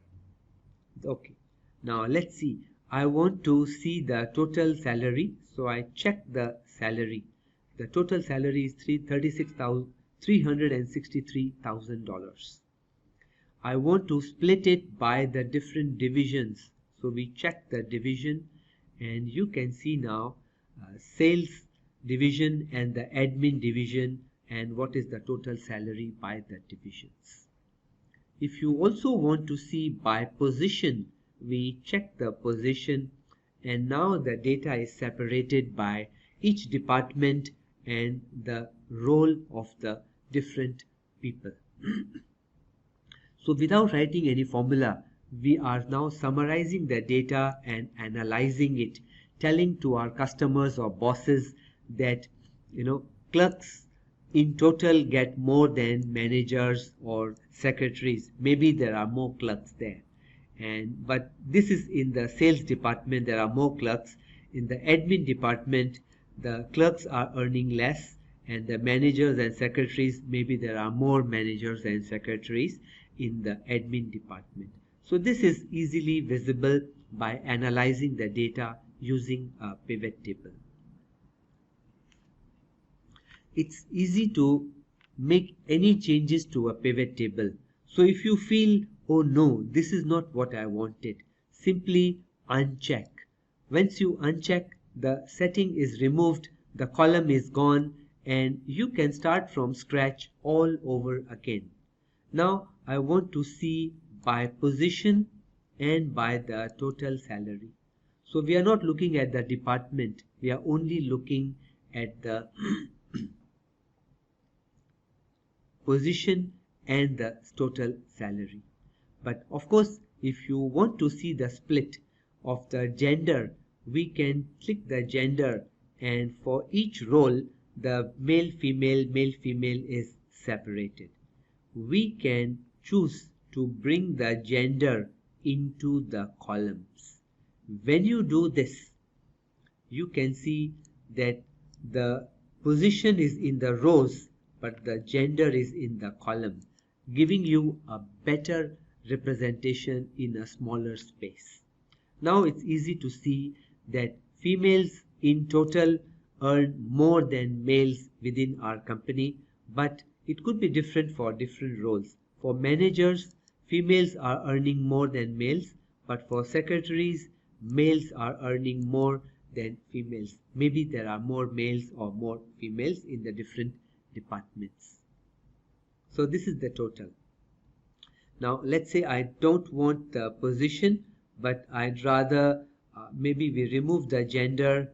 So you can just take it out, throw it away, take the division, bring it into the columns, and wow, so easy. Now we are able to see the different departments and the positions. What's the total salary? So many ways to analyze the data in different ways. Anytime you can make a change. For example, if you want the division in the rows and the position in the columns, well, you can drag and drop. If you want to further see the split by male female, you can also do so. So by doing this, we are able to see all the information summarized, and it is so fast. We don't have to write a single formula. Excel is doing all the calculations in the back, like in the brain, and showing you all the data the way you want it. What can be better than this? We are able to analyze the data the way we want it. So anything that you don't want, we can remove. Let's say I don't want the gender, so I uncheck it. And I don't want the division, I can remove it. If I want back the position in the rows, I can bring it. And the male female or the division, I want it in the columns. That's it. So we can see for each department the total by position or by gender, and we can easily analyze this data. If you want to see the names of the people, yeah, we also have the name.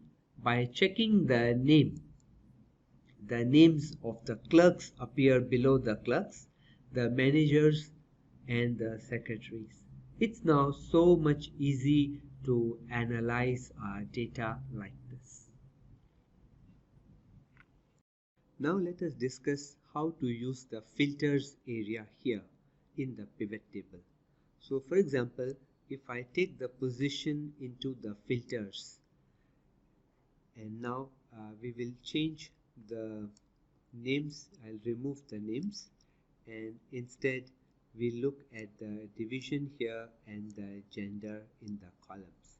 So the total report is available by gender, by the division, but this is for all the positions. If you want to focus on a particular position like clerks only, I can click OK, and now we are only focusing and filtering on the clerks within the department, the males and the females within the different divisions. So using a filter allows you to look at more information in less space. So if we were to put the position here, the report will become much bigger, but with this position we can now choose one or more than one.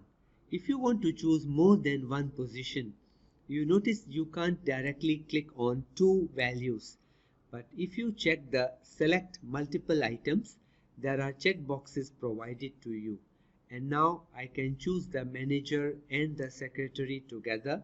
Click OK, and now we are able to see a combined total for managers and secretaries. This gives us more data analysis power. So by doing these things, you can analyze your data any which way, by row, by column, by position, by gender, by department, by country, by category, whatever columns you have in your data. Without writing a single formula, you will be able to slice and dice the information. I am clearing away the filter by choosing all, and I'll remove the position. Now the report is still fantastic. So now we want to look at the information visually in a chart. Well, a chart from a pivot table is a special type of chart, and it's called a pivot chart. It's easy to create. Simply go to Insert and this time choose the pivot chart. This chart is made to be created from a pivot table. Simply click OK and we get a beautiful chart showing the total salary by the departments and by the gender. So it's easy to see that females are drawing less salary in the sales department, but they are drawing more salary in the admin department. You can easily make changes to a pivot table, and whenever you change the pivot table, the chart will change automatically. So for example, I reduce the size of this pivot table, and let us say we don't want to display the gender, so let us hide it.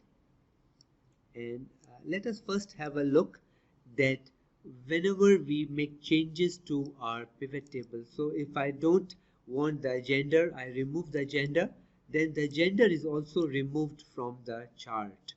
And if I remove the division and put back the position, now we are analyzing the data visually in a chart. So a pivot chart is a special type of chart. It only displays what's in the pivot table. So when the pivot table changes, the chart also changes. This is fantastic because you don't have to create multiple charts. Simply keep changing the pivot table and the chart would change automatically. So we remove the position, choose the gender, and we can see the split male female. We remove the gender, I choose the names, and it shows you the salary of all the people in the department. So this is the beauty of a pivot table and pivot chart combined, because they allow us to look at the data in different ways and analyze it. It's a great boon for analysts, managers, anybody interested in analyzing the data and finding insights from it. I hope you will like this feature and you will begin to use pivot tables and pivot charts immediately. In this lesson, we will see how to print a large worksheet. What are the different settings and how can we make beautiful printouts from Excel. So here I have a large worksheet which has a number of columns, and if you look at the number of rows, by pressing Ctrl and the down arrow key, I have 391 rows. It's not a lot, but still it won't easily fit on a single page. So Ctrl Home to go back to the top, and now let's see how to print it. So if I simply go to File, Print, we can see the printout. It is going to print in 16 pages, as you can see here. 16 pages is a lot, and you can go and see each page. By the time you are on the third or the fourth page, it's very difficult to make any sense of the data. And if you come to the 9th or the 10th page, you will see that some of the data is only showing the product, region, and sales rep without any corresponding information. This way, this page printed is a waste. So how can we make this 16 pages into a less number of pages and more better looking information, a better looking printout? So let's click the back button. We are not printing it now yet. Let's do some formatting.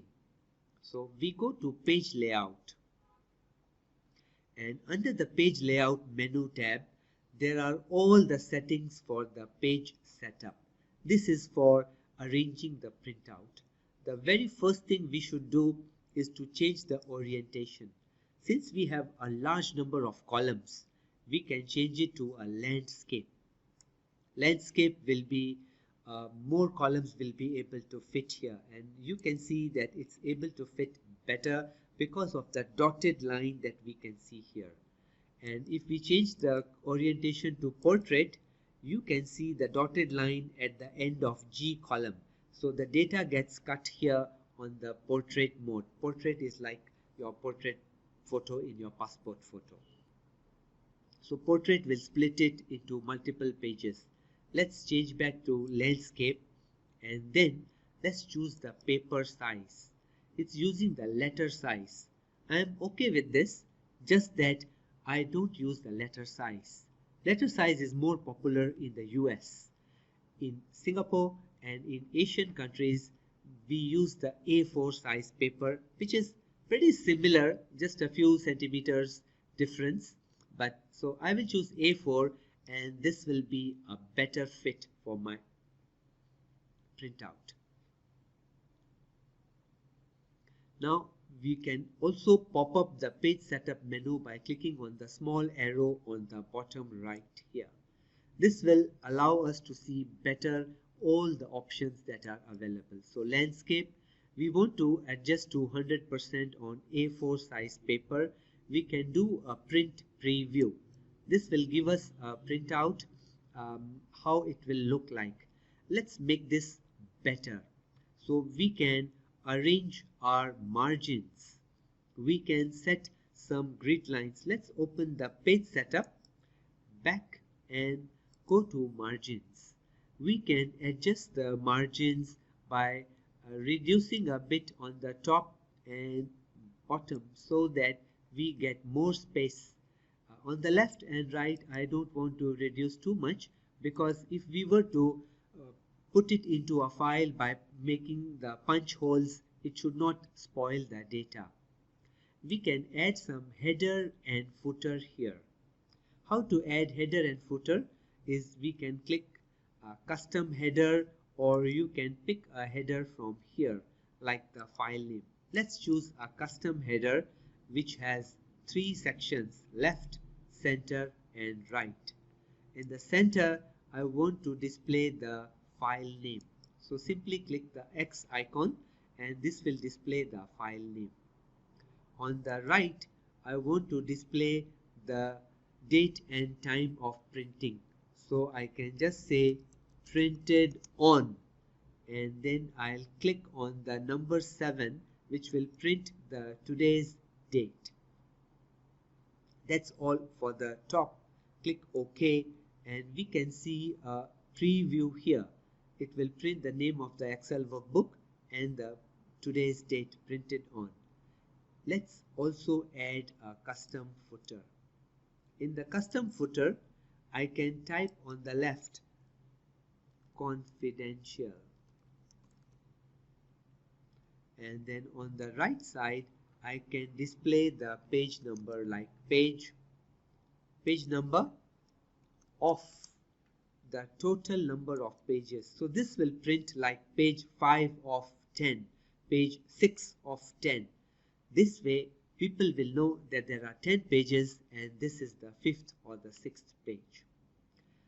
I don't want to print anything in the middle, so this looks just nice. I'll click OK, and now we got a beautiful custom header and a custom footer. We are not done yet. We also want to print the grid lines, which will make it easy to view the information. So you go to the last tab, sheet, and choose grid lines. This will print thin grid lines just like Excel cell lines, and the data will look way much better. So can you see now the grid lines are appearing on the screen? This is how it will appear on the printout. I think we have very little margin on the left. I want to adjust the margin. Again, I click the page setup, go to margins, and on the left, I'll increase the margin because I don't want it to be too thin. On the right, also I'll increase it slightly because I think we have enough space. Click OK, and you can see the printout now shifts, giving more space on the left. We are seeing the file name, today's date, confidential, and page 1 of 11. We have reduced from 16 pages to just 11 pages. So we can have a quick preview. The information looks good, and once it is good, I can print it. Even if you don't print it, the formatting settings are saved, and whenever you print, it will get printed. So let's not print on a printer because you won't be able to see. Instead, I'll print on a PDF file. So I'll just say choose the printer for creating a PDF, and now this will create a PDF. I'll print, and it'll say I'm printing and ask you for the name of the file. This is the Excel beginners. We'll save it in our beginners file, and this PDF file is now created. Let's check it out by going to our folder and looking at the Excel beginner start.pdf. When I double click, it opens and it looks like a beautiful printout. So this is a great way of creating printouts. If you check carefully on the second page, there is no heading. So there's no way to know what is this amount. What is this amount? We can fix these problems. Let's go back and tweak the settings. We come back to our Excel file. Again, we go to page layout, pop open the page setup, and on the sheet settings, we can say how many rows to repeat at the top. So we want the first 4 rows to be repeated at the top. We can just simply highlight the first 4 rows to be repeated at the top. Now, if you click OK, the printout is updated. Let's look at the print preview. So if you look here on the bottom, there is a page layout view and there is a page break view. These views can be also useful because they allow you to see and how the printout will look like. So the second icon on the bottom is the page layout view. It immediately gives you a print preview. Checking it, you can see that even on the second page or the third page, the heading is now coming. We can see the company name as well as the price, the sale, the customer number. So this makes it a much more useful printout.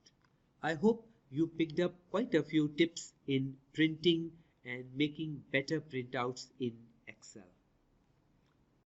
I wanted to give you a bonus tip, how to analyze some data quickly. So I have a simple example for you that can help you analyze the data.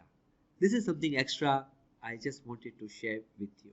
So here we have a few products and the sales. Of course, just simple data alone, we can find a lot of insights.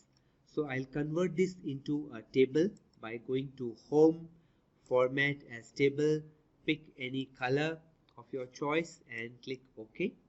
The data is now converted to a table, and simply by sorting it from largest to smallest, we can see that fountain pen is the highest selling product and textbooks is the lowest selling product. So sorting the data is the simplest level of data analysis because it gives you some insights into your data. So the top 3 products are fountain pens, cables, and exercise books. We can find out more about our data by adding a total row. So now you can see the total is 475. That's another insight about our data. And if you want to find out the average or anything, we can simply write the auto sum functions here.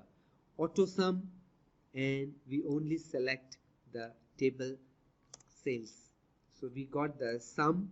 We can find the average in a similar way. These are the methods we have already picked up when we were going through the lesson on the formulas and functions. We can count how many products we have. These are all the different ways to analyze the data.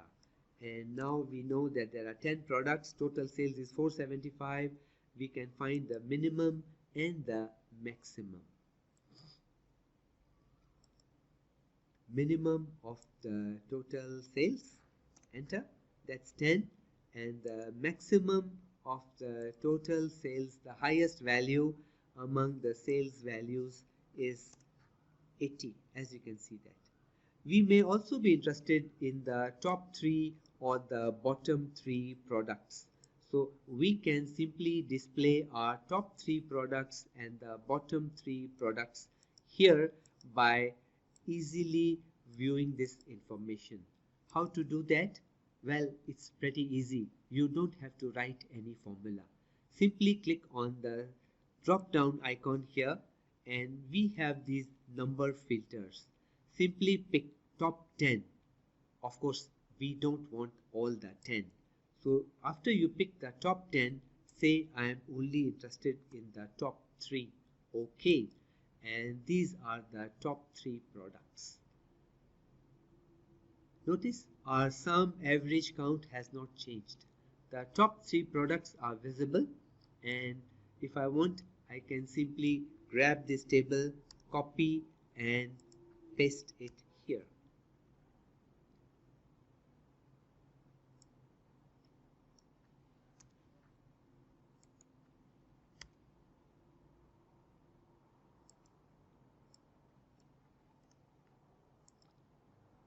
So we can see our top 3 products are fountain pens, cables and exercise books.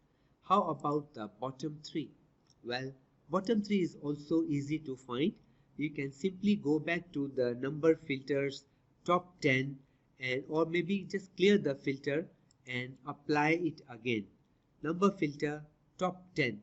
Notice they did not give you bottom 10, but actually within this you can choose bottom and type 3, so we will get our 3 worst selling products. Business managers can now decide, shall we continue to sell textbooks or not, because not very many people buy them. Maybe we should stop selling them from the next year. So this way business can make a decision based on the analysis that you have produced from your data. How simple is this analysis? We didn't write a single formula, we didn't type anything. All we are using is just using the mouse, and we are able to find some good insights about our data. So these are the fantastic techniques. You should try them out to simply get started with basic simple data analysis.